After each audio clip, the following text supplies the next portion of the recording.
आज मैं आपको शाश्वत प्रेम की कहानी सुनाने जा रही हूँ। शाश्वत प्रेम? हाँ, शाश्वत प्रेम यानी राधा कृष्ण का प्रेम। राधा और कृष्ण अलग नहीं थे। राधा कृष्ण की ही परछाई थी जिसे नख से शिख तक स्वयं कृष्ण ने सजाया था। अंत में उनका कृष्ण वर्ण लेकर उन्हें गौर वर्ण दे दिया था। यह कहानी तो मैं अगले अंक में सुनाऊंगी। अभी तो आपको शाश्वत प्रेम यानी राधा कृष्ण के प्रेम की कहानी सुनाने जा रही हूँ। नमस्कार, मैं हूँ डॉक्टर निर्मला शर्मा और आप देख रहे हैं सजग निगाहें चैनल। तो चलिए राधा कृष्ण के संवाद की ओर। एक बार कृष्ण अपनी राधा से कहते हैं, अच्छा राधे, एक बात तुम बताओ, अगर मैं कृष्ण न होकर कोई वृक्ष होता तो तब तुम क्या करती? श्री राधे ने अपने गुस्से को ठंडा करते हुए कहा, तब मैं लता बनकर तुम्हारे चारों ओर लिपटी रहती। कृष्णा ने राधा को मनाने वाली बच्चों की मुस्कान देकर कहा, और अगर मैं यमुना नदी होता तो? श्री राधे ने उत्तर दिया, हाँ, तब मैं लहर बनकर तुम्हारे साथ साथ बहती रहती मेरे श्याम सुंदर। अब श्री राधे का गुलाबी रंग वापस लौट आया। वे ठुड्डी के नीचे अपना हाथ रखकर अगले प्रश्न की प्रतीक्षा करने लगी।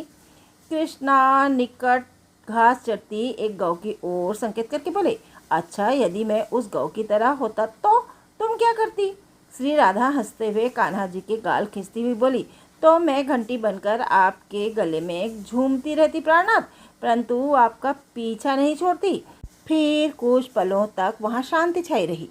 केवल यमुना की लहरें और मोर की आवाज़ ही सुनाई दे रही थी। श्री राधे ने चुप्पी तोड़ते हुए कान्हा जी से कहा, आप मुझसे कितना प्रेम करते हो मेरे प्राणनाथ? मेरा तात्पर्य, यदि हमारे प्रेम को अमर करने के लिए कोई वचन देना हो तो आप क्या वचन दोगे? कृष्ण ने राधा के कर कमलों को स्पर्श करते हुए कहा, मैं तुम्हें इतना प्रेम करता हूँ राधे कि कोई भी भक्त तुम्हें स्मरण करेगा, रा शब्द बोलेगा, उसी पल मैं उसे अपनी अविरल भक्ति प्रदान कर दूंगा और पूरा राधा बोलते ही मैं स्वयं उसके पीछे पीछे चल दूंगा। राधा ने कहा, सचमुच कान्हा, तुम मुझसे मेरे नाम से इतना प्रेम करते हो? कृष्ण कहते हैं, हाँ री राधा, तुम्हारा नाम लेते ही अंग में रोमांच हो उठता है, मन में कंप होने लगता है, क्षण में ही ध्यान लग जाता है तुम्हारे प्रेम में। क्या करूं राधे? इतना सुनते ही श्री राधा के नयनों से प्रेम के अश्रु बहने लगे।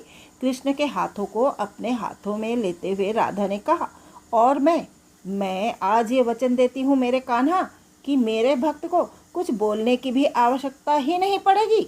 जहाँ भी जिस किसी भी भक्त के हृदय में आपके प्रति, आपके श्री कृष्ण नाम के प्रति सच्चा प्रेम होगा, मैं स्वयं जबरन आपको साक्षात जगत के मालिक को लेकर उस भक्त के पीछे पीछे चल दूंगी, जीवन भर उसके कल्याण के लिए। सही कहा गया है। धन्य है वे कृष्ण, धन्य है राधा और धन्य धन्य है उनके भक्त। तो बोलिए राधे राधे, कृष्णा कृष्णा, राधे कृष्णा, राधे कृष्णा। ये है प्रेम, ये है शाश्वत प्रेम। ये प्रेम जो जोड़ता है, बांटता नहीं 36 टुकड़ों में। समझ जाइए, संभल जाइए, सुधर जाइए। Please like, share, subscribe, comment. जय हिंद, वंदे मातरम, जय सनातन।